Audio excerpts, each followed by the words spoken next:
So this was 70th ribosome, this was genophore, this is mesosome, and this is plasmid. Now this ribosome can attach to, they get attached to single mRNA molecule.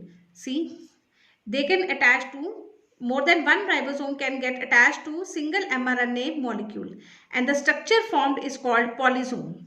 This structure formed is called polysome or polyribosome. Next, prokaryotic cell also has respiratory enzymes.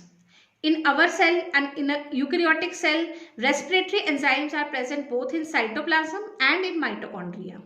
But in eukaryotes there is no in prokaryotes there is no mitochondria. Therefore, respiratory enzymes are attached to the cell membrane. In prokaryotes there is no mitochondria. Therefore, respiratory enzymes are present attached to the cell membrane.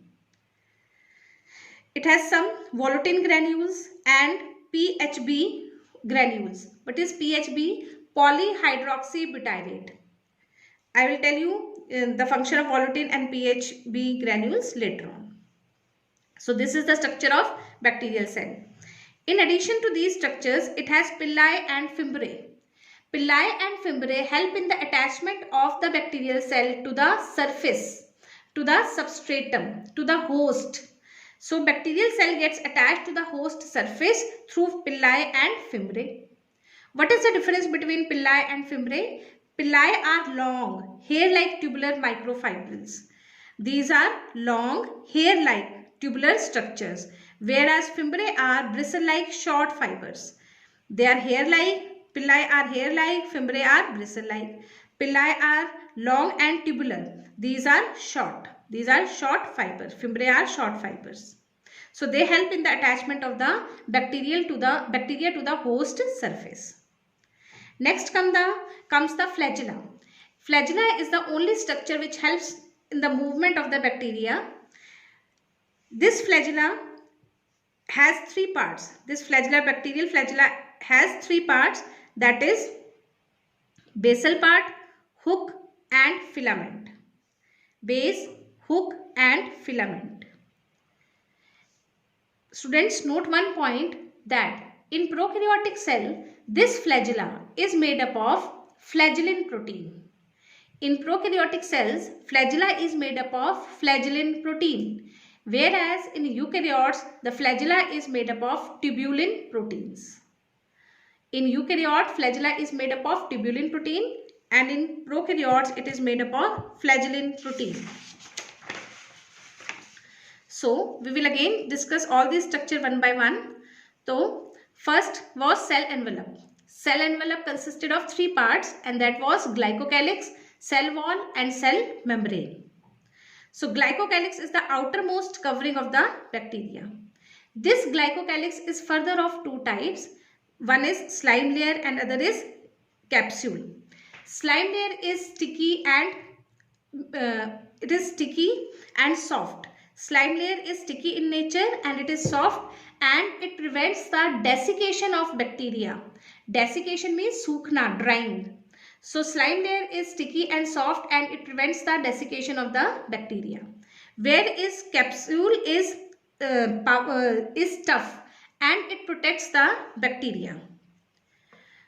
Slime layer is made up of dextrin, dextran and menan. These dextrin, dextran and menan we will discuss in the next chapter. Slime layer provides sticky nature and prevents the bacteria from drying.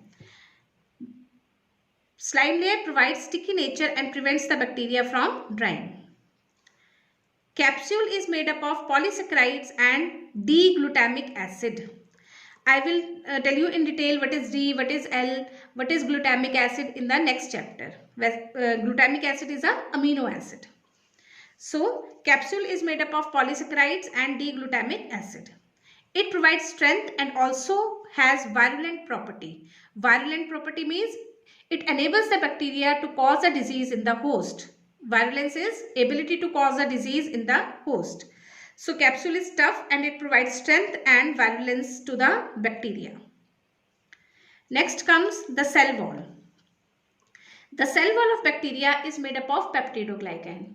See, cell wall is present in three organisms: bacteria, plants and fungi. In case of bacteria, the cell wall is made up of peptidoglycan. In plants, it is made up of cellulose. In fungi, it is made up of chitin. So, in bacteria, the cell wall is made up of peptidoglycan. Peptidoglycan, what is peptidoglycan? It consists of sugar and peptide. Peptide is polymer of amino acid. So, sugars present are NAG and NAM. I repeat, the cell wall of the bacteria is made up of peptidoglycan, which consists of sugar and tetrapeptide. Tetrapeptide means peptide having 4 amino acid. Sugars which are present in the cell wall are of two types, NAG and NAM. NAG is N-acetyl glucosamine and NAM is N-acetyl muramic acid. Tetrapeptide means peptide of 4 amino acid. Which 4 amino acid? D-alanine, L-alanine, D-glutamic acid and L-lysine. What is this D and L? I will tell you in the next chapter.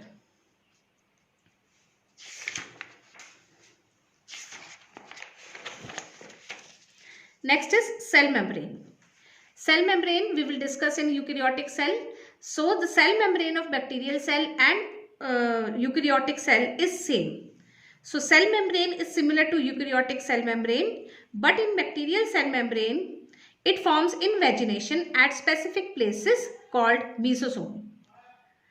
In bacteria, cell membrane forms invagination at different places and they are known as mesosome. This I have shown you in the diagram. Mesosomes are of two types, lateral mesosome and central mesosome. Next comes the cytoplasm. The jelly-like fluid present inside the cell of the prokaryote, that is bacteria, is called cytoplasm. Cytoplasm has 70S ribosome. In actively dividing cell, 4 to 6 ribosomes are joined together to form polysome. 70S ribosomes are present and 4 to 6 ribosomes are joined together to form polysome. This also I have shown in the diagram. Reserve food material of bacteria is glycogen. In our body, in human beings also, glycogen is stored in liver, but in less amount. More amount is of stored biomolecule is fat. Reserve food material of bacteria is glycogen. Source of energy and carbon are PHB, volutin granules. Both these structure I have shown you in the diagram. So these PHB and volutin granules are source of energy and carbon. What is PHB? This is polyhydroxybutyrate. What are volutin granules? They contain polymetaphosphates. Next comes the nucleoid or prochromosome or genophore.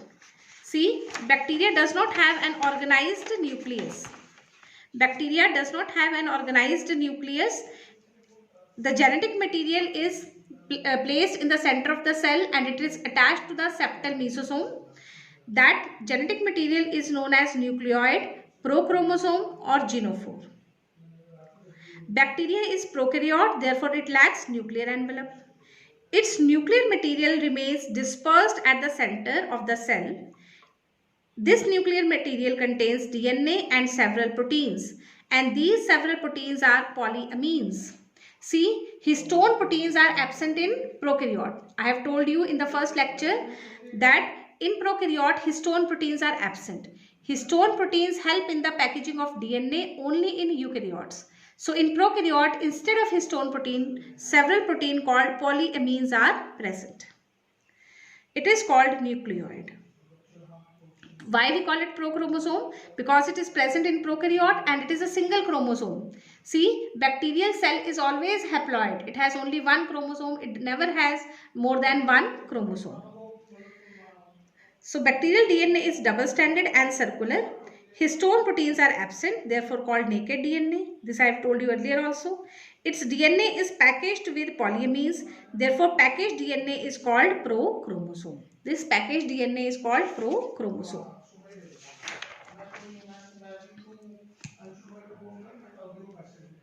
Genophore.